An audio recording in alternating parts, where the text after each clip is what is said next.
سورہ فاتحہ شریف میں 7 آیتیں ہیں.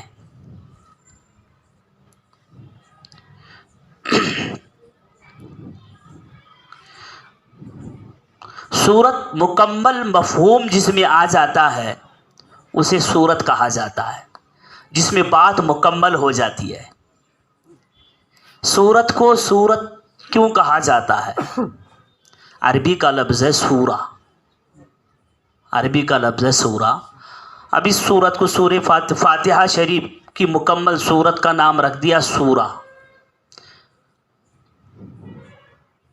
سور کا معنی آتا ہے، سور سے یہ ماخوذ ہے. سور کا معنی قلعے کی جو 4 دیواری ہوتی ہے اسے سور کہا جاتا ہے. مکان کی 4 دیواری جو پورے مکان کو گھیر لیا. قلعہ جو مضبوط قلعہ ہوتا ہے اس کے چاروں طرف جو دیوار اٹھائی جاتی ہے ان دیواروں کو، گھری ہوئی دیواروں کو سور کہا جاتا ہے، اس لیے کہ وہ پورے شہر کو گھیر لیا ہے دیواروں نے. سورت کو سورت اسی لیے کہا جاتا ہے، پورے مضمون کو وہ سورت گھیر لیا ہے. پورا جو مضمون مکمل طور پر مضمون بیان کرنا ہے تو اس پورے مضمون کو اس سورت نے گھیر لیا چاروں طرف سے، تو اسی لیے سورت کو سورت کہا جاتا ہے. سورت کا معنی گھیرنے والی. آیت ایک ٹکڑے کو کہتے ہیں، نشانی کو بھی آیت کہا جاتا ہے. آیت کا معنی نشانی بھی ہے. حصہ ٹکڑے کو بھی کہتے ہیں کہ جس میں بات نامکمل ہو اسے آیت کہتے ہیں. بات یعنی یا تو پورے ایک جملے کو کہیں گے آیت، مکمل بات تو اس میں ہوتی نہیں، ایک جملہ مکمل ہو جاتا ہے اسے آیت کہا جاتا ہے. اس میں 7 آیتیں ہیں قرآن شریف، اسے سورہ فاتحہ میں. سورہ فاتحہ ترتیب کے اعتبار سے سب سے پہلی سورت ہے. قرآن کی ترتیب کے اعتبار سے، نزول کے اعتبار سے یہ پہلے نہیں ہے پہلے. سب سے پہلے ہم سورہ فاتحہ پڑھتے ہیں، حالانکہ آپ نے شروع ہی بھی پہلی مجلس میں یہ آپ نے سماعت کیا تھا. سب سے پہلی سورت سورہ اقرا، سورہ اقرا بسمی، وہ سورت سب سے پہلے نازل ہوئی ہے. تو سب سے پہلے ہونا چاہیے، سب سے پہلے سورہ فاتحہ ہے، تو اس کو بعد میں رکھا گیا. مضمون کے اعتبار سے اس کو ترتیب دیا حضور نے. حضور کے زمانے ہی میں یہ ترتیب رکھی گئی تھی، اور حضور نے جیسے جیسے نازل ہوتی رہی صورتیں حضور نے صحابہ اکرام کو لکھاتے رہے. اس وقت کاغذ کا دور بھی نہیں تھا، چمڑے پر، ہڈیوں پر، کھجور کے شاخوں پر اس کو لکھا جاتا تھا. صحابہ نے اس کو محفوظ کر لیا، اور ترتیب حضور نے اس کی رکھی ہے. اسی ترتیب کے ذات حضرت صدیق اکبر کا دور آیا تو اس کو حضرت صدیق اکبر نے ترتیب دیا، اور جس طرح حضور نے ترتیب دی تھی. بہرحال تو یہ سورہ فاتحہ جو سب سے پہلے آئی ترتیب کے اعتبار سے ہے، نزول کے اعتبار سے یہ پہلی سورت نہیں. پہلی سورت نزول کے اعتبار سے یعنی آسمان سے اترنے کے اعتبار سے سب سے پہلی سورت اقرا بسمی ہے، اور ترتیب کے اعتبار سے سورہ فاتحہ سب سے پہلی سورت ہے. اور اس کو پہلے لانے کی حکمت دیکھیں آپ، سبحان اللہ. آسمانی کتابیں کل 104 کتابیں ہیں. کتنے ہیں؟ 104. آسمانی کتنی کتابیں ہیں؟ 4 تو آپ جانتے ہی ہیں، 100 نہیں جانتے ہیں. ہاں، تو بہت سارے حضرت آدم پر بھی نازل ہوئی، حضرت ابراہیم پر بھی نازل ہوئی، بہت سارے صحیفے جنہیں کہا جاتا ہے. ان سارے صحیفوں اور بڑی کتابوں کو جب ملایا جائے تو 104 ہوتے ہیں. مفسرین فرماتے ہیں تو 100 کتابوں میں جو علم تھا وہ سب علم 4 کتابوں میں ہے. کون بتائیے؟ توریت، انجیل، زبور، قرآن شریف. 100 کتابوں کا پورا علم ان 4 کتابوں میں رکھا گیا ہے. ان 4 کتابوں میں اور ان چاروں کتابوں کا علم ایک کتاب قرآن مجید میں ہے.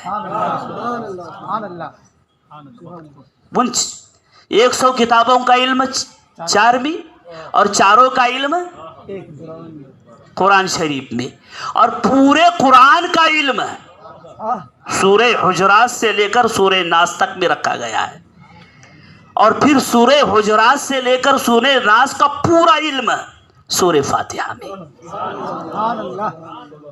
سمجھ میں آپ 100 کتابیں 100 کتابوں کا علم 4 کتابوں میں اور 4 کتابوں کا علم بتائیے قرآن شریف میں اور پورے قرآن کا علم سورہ حجرات سے لے کر کے سورہ ناس تک اور پھر سورہ ناس حجرات سے لے کر سورہ ناس کا علم سورہ فاتحہ میں رکھا گیا ہے. مفسرین فرماتے ہیں جس نے سورہ فاتحہ یاد کر لی تو اس نے 104 کتابیں یاد کر لی. 104 کتابیں یاد کر لی. سبحان اللہ. اور جس نے سورہ فاتحہ پڑھ لیا اس کو اللہ اپنی رحمت سے 104 کتابیں پڑھنے کا ثواب عطا فرمائے. بتائیے تو اتنی جامع صورت ہے اس لیے کہ اس صورت کو سب سے پہلے لایا گیا ہے کیونکہ پورے قرآن کا نچوڑ اس میں ہے. پورے قرآن کا علم سورہ فاتحہ میں رکھا گیا ہے. اور پھر آگے جو مسائل ہیں وہ سورہ فاتحہ کی تفصیل سمجھیے شرح سمجھیے. سبحان اللہ. اور میں نے تو ایک روایت میں پڑھا تھا مجھے یاد نہیں آ رہا کس کتاب میں پڑھا تھا اور میں نے بہت ڈھونڈا اس روایت کو بہت ڈھونڈا. شاید آپ حافظ صاحب کے ذہن میں ہوں آپ میں سے کسی کے ذہن میں آپ نے پڑھا ہو. ہمارے حنیف بھائی بھی ہیں کتابیں وغیرہ پڑھتے رہتے ہیں کہ حضرت علی رضی اللہ تعالی عنہ نے بسم اللہ شریف کی تفسیر لکھی اور فرماتے لکھی نہیں فرماتے اگر میں بسم اللہ میں جو بسم اللہ الرحمن الرحیم میں جو بسم اللہ ہے اور بسم اللہ کے نیچے جو با کا نقطہ ہے اگر میں اس نقطے کی تفسیر لکھوں تو 70 اونٹ اسے ڈھو نہیں پائیں گے. تو وجہ پوچھی گئی اس میں کیا ہے؟ کہا اللہ نے جو کچھ قرآن میں علوم رکھے ہیں نا وہ سارے علوم بسم اللہ کے بامی ہیں. وہ سارے علوم بسم اللہ کی بامی ہیں. تو آپ سمجھیں گے یہ کیسے ہوگا؟ 100 کتابوں کا علوم 4 کتابوں میں 4 کتابوں کا علم قرآن میں اور چاروں قرآن کا علم سورہ فاتحہ میں اور سورہ فاتحہ کا علم بسم اللہ کے باقی نقطے میں. یہ سمجھ میں آنے والی بات ہے. اگر نہ سمجھ میں آتا ہو تو اجمیر چلے جائے اور جا کر انا ساگر کے کنارے کھڑے ہو جائے اور پھر سوچے خواجہ نے انا ساگر کو کاسے میں کیسے سما دیا.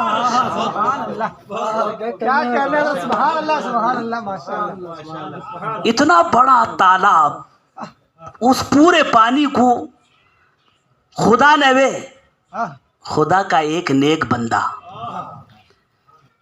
اللہ نے ہے اللہ والا اس پورے تالاب کے پانی کو چھوٹے سے پیالے میں رکھ سکتا ہے تو اللہ کی قدرت سے کیا بعید ہے بھائی؟